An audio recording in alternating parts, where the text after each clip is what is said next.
If you guys are looking to buy a stacked NBA 2K19 account with a high overall and maxed out badges, make sure you hit up my boy Sports TMB. The link to his Twitter will be in the description. Click it, make sure you tell him that boy sent you, and he'll hook you up with the account of your dreams.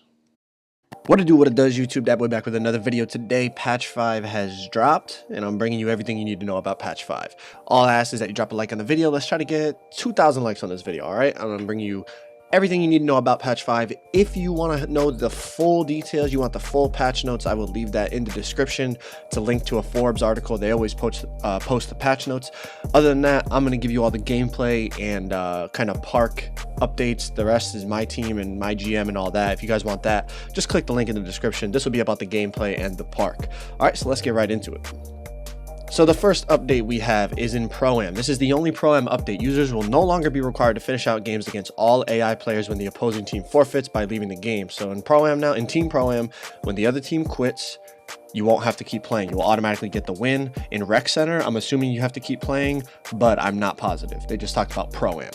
Next, fix a disconnect issue that users were reporting during Court Conqueror events. I'm pretty sure there's a disconnect issue just in general 2K, but okay, Court Conqueror, we'll leave it at that. I'm pretty sure people are disconnecting every day in the park, Ruffles, any event, but hey, it is what it is. End of game improvements to the Dodgeball experience. Listen, they've been trying to fix Dodgeball for since the game came out. It's really delayed. There's always some type of issue. Sometimes you get in the line to play dodgeball and the dodgeball event, it doesn't even put you in there. You just stay in the park when the timer runs out to start. So hopefully that's at least fixed, and hopefully the delay is gone too, because that would make dodgeball a lot better.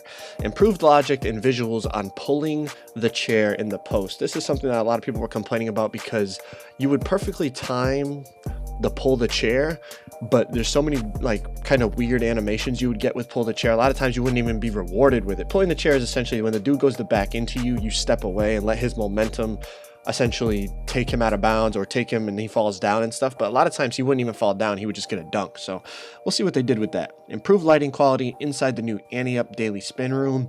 I mean, I guess that's cool. I don't know what to say about that. Next, we have users are now able to see other players' headphones when viewing them in the neighborhood. Like, this patch, honestly, most of the things that you're going to hear are they're not really important, but I guess it's nice that they're fixing them. But in terms of the gameplay, there wasn't much change, which I guess is kind of a good thing, but also kind of a bad thing. I don't know. Let's continue. So the next thing from the patch notes is fixed an issue where headphones would be removed when entering Ante-Up or using the subway. All right, moving on. The next one has to do with the crews. When playing a crew game, all users will properly appear in their crew uniforms. An example, you will not appear as a mascot. So I guess if you're in a crew and you get an 98 overall and you buy a mascot and you end up playing with your crew against another crew, you will not be wearing the mascot for that game. I don't know how I feel about that. I mean, you grinded all that time for a mascot, you should be able to wear it. I don't care if you're in a crew or not.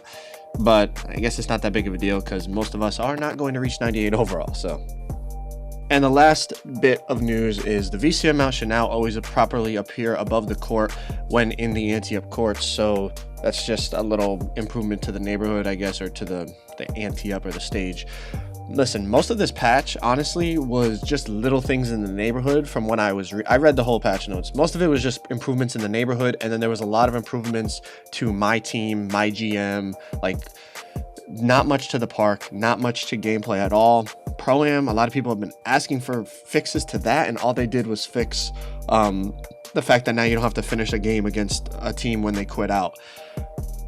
I mean, it is what it is, but this patch was, I think it was like a 7.5 gigabyte patch, if I remember. I just downloaded it this morning, but that's a pretty big update for not much. I mean, all it was really the neighborhood. You guys see that this is the highlights of the patch notes. Like, this was nothing compared to the last patch. So I don't know. I don't think gameplay will really feel any different at all.